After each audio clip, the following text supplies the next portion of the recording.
GMRC 2, Quarter 4, Week 3, Day 3.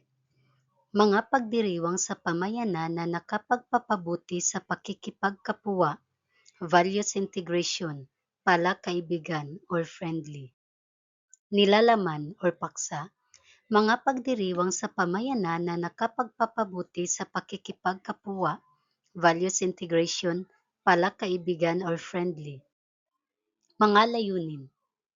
Sa araling ito, kayo ay inaasahang napatutunayan na ang pakikisa sa mga pagdiriwang sa pamayanan ay nagpapabuti ng pakikipagkapwa. Panimulang gawain. Pagmasdan ang larawan ng pagdiriwang ng pista.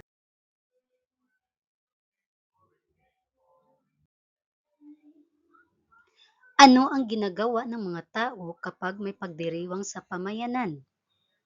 Paano kayo nakikilahok sa ganitong mga okasyon? Paglalahad ng layunin. Ngayong araw, aalamay natin kung paano ang pakikiisa sa mga pagdiriwang sa pamayanan ay nakatutulong sa pagpapabuti ng pakikipagkapwa. Basahin ang maikling kwento. May pista sa Barangay Masigla. Maaga pa lang ay abala na ang mga tao.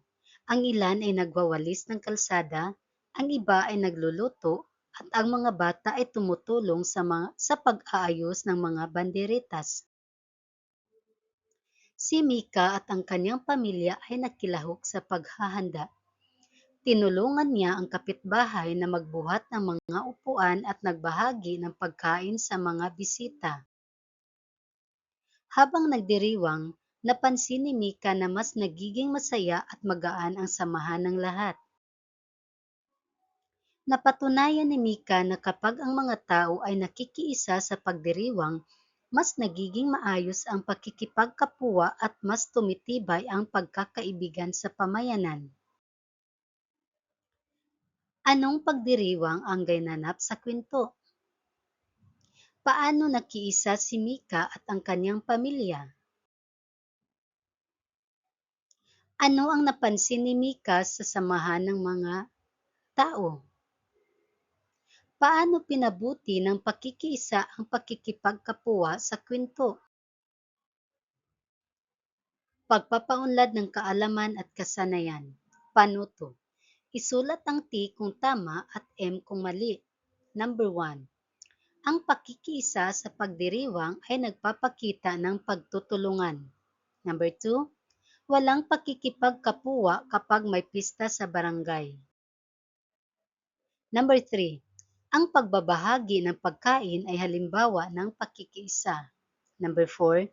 Ang pakikiisa ay nakatutulong sa pagkakaroon ng mabuting samahan. Sagutin ang mga sumusunod na tanong. Bakit mahalaga ang pakikiisa sa mga pagdiriwang sa pamayanan?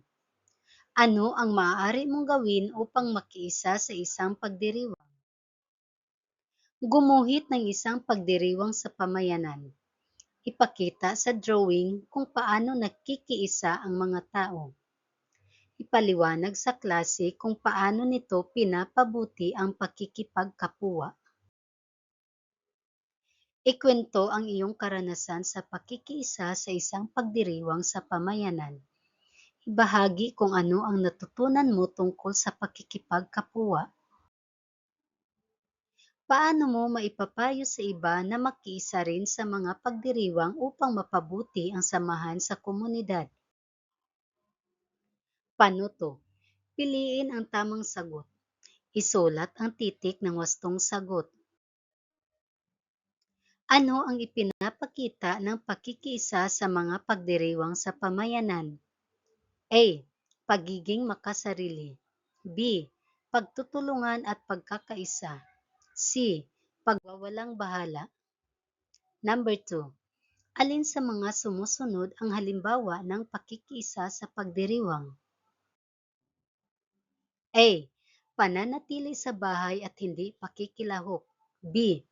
Pagtulong sa paghahanda ng pagkain. C. Pagtanggi sa imbitasyon ng kapitbahay. D. Pag-iwas sa mga tao. Number 3. Paano nakatutulong ang pakikiisa sa pagdiriwang sa pakikipagkapwa? A. Nagdudulot ito ng alitan. B. Pinapalayo ang loob ng mga tao. C. Pinatitibay ang samahan at pagkakaibigan. D. Nagiging sanhi ng inggitan. Number 4. Bakit mahalaga ang pakikiisa sa mga pagdiriwang sa pamayanan? A. Para magkaroon ng premyo. B. Para makilala ng lahat. C.